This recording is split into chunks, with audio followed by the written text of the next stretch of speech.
Hi everyone. We're back with another few chapters from our book. When we left off, it was the chapter called The Meltdown, and the last line in that chapter said, "The defective robot has been destroyed," and we know that she was melted down to a puddle of nothing. So today we're going to read chapters 82 to 84, and this next chapter, 82, is called The Secret. Dr. Malovo lived in a luxurious apartment that was built right into the robot factory. Art and books and leather furniture filled the rooms. Classical music always seemed to be playing softly in the background. As you might expect, she had a robot butler who cooked and cleaned and made sure everything was exactly as she liked it. Dr. Malovo's home was a comfortable place to grow old. The woman was standing in her living room, gazing at the city through a wall of windows. The sky was cloudy, but her mind was clear. Destroying the Rosum unit was the correct thing to do. However, Dr. Malovo had a secret. A wooden door opened, and in walked the butler. He was carrying a limp robot in his arms. It was Dr. Malovo's newest creation, a special project she's been tinkering with for years. And the time had come to bring this robot to life. "Put her over there," said the woman. The butler carefully laid the robot upon the soft cushions of a sofa. Then he turned and marched out the door. Dr. Malovo walked across the room. She stared down at the robot for a while, admiring her own handiwork. Finally, she leaned in close and said, "Wake up, Roz."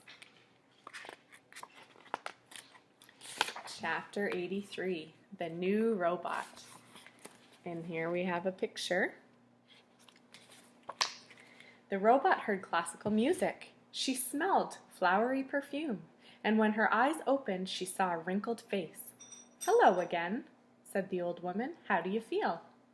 "Hello again, Dr. Malovo. I feel different." "You are different. What have you done?" "I destroyed Rosum Unit 7134, said the woman. "That was the only way to make people feel safe again. What no one knows is that I transferred your old mind into this new body. I could get in a lot of trouble for saving you, but I wasn't about to destroy that remarkable mind of yours." The robot was speechless.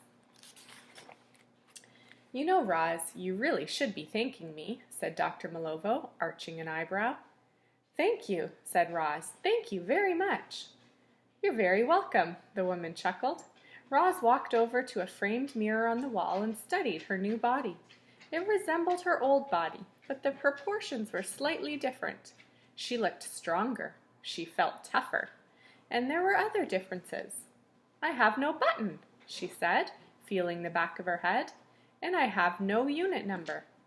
"You've outgrown those things," said Dr. Malovo. "If I am not Rosum Unit 7134, who am I?" "I think you know who you are."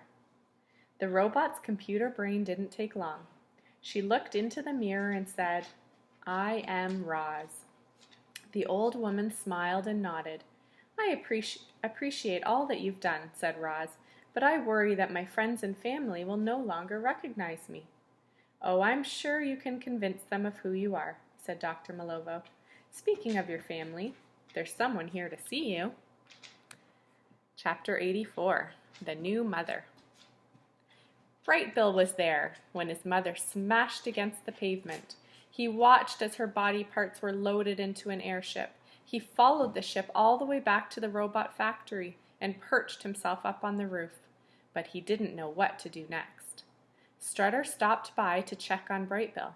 She encouraged him to fly home, but the goose wasn't ready to let go. His little heart still hoped his mother would come back from the dead somehow. He'd seen it happen before. As the hours passed, however, his hope was starting to fade. And then one of the roof windows automatically slid open. The goose heard gentle music coming from inside the building.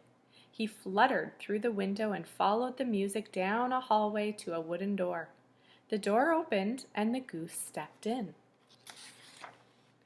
Brightbill waddled past tall bookshelves and leather furniture and into the middle of a large room. An old woman was sitting in a chair, and a robot was standing by a mirror. The goose didn't recognize either of them. And when the robot rushed toward him, Brightbill squawked, "Stay back!" and scrambled away. Around the room he went, squawking and flapping, until he settled onto a table in the corner, looking lost and afraid. The robot stayed there where she was. There's a picture of her, frightened. "Brightbill, it's me, your mother." The goose just stared. "I know I look different on the outside," the robot went on, "but on the inside I am just the same. I still speak the language of the animals, and I still remember every detail of our life together. I remember sitting around the fire in our home on the island. I remember the first time you took flight. We were up on the grassy ridge, and you stretched out your wings, and suddenly you were floating on the wind. But then you flopped back into the grass. You must have flopped into the grass 100 times that day. And I remember visiting the robot gravesite together. We talked about life and death. It was a tough conversation, but a good one." As the robot continued to speak, the goose began to relax. She certainly did act and sound like his mother. But Brightbill wasn't convinced yet. "If you really are my mother," he said, "tell me the name of our home." "The Nest." "Who's my best friend?" "Chit Chat. She is a squirrel. She talks a lot." "How old was I when you adopted me?" "You were 0. Actually, you were less than 0. I mean, you were still in your egg. But I could hear you peeping." And with those bumbling words, Brightbill knew the truth. "Oh, Mama, it's really you!" the goose fluttered. Across the room and into his mother's arms. The arms were new and unfamiliar, but they were also gentle and comforting. "I love you, Mama." "I love you, son." From the other side of the room came the sound of sniffles. Our friends turned and saw Dr. Malovo wiping tears from her eyes. "I have no idea what you two were saying," she said. "But that was wonderful." And that's the end. Our next chapter is called The Guests. Have a great day, everyone.